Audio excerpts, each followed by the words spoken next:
সব নবীকে আল্লাহ তাআলা একটা স্পেশাল দোয়া করার সুযোগ দিয়েছিলেন। এটাকে বলে দাওয়া মুস্তাজাবা। সব নবীকে আল্লাহ বললেন, নবীরা তোমাদের প্রত্যেককে একটা করে দোয়া করার সুযোগ দিব, করো।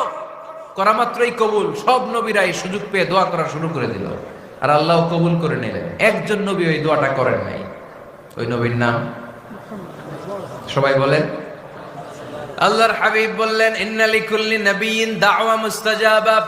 সব নবীকে আল্লাহ তাআলা একটা করে দোয়া করার সুযোগ দিলেন।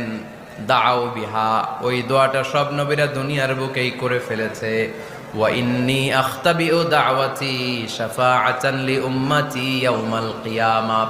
আমার দোয়াটা আমি করি নাই, সব নবীরা ওই দোয়াটা করে ফেললেও আমার দোয়াটা আমি করি নাই। আমার দোয়াটা আমি রেখে দিয়েছি কিয়ামতের দিন আমার গুনাহগার উম্মতেরা যখন বিপদে পড়ে যাবে তাদের সুপারিশের জন্য ওই দোয়াটা আমি ওই দিন করব।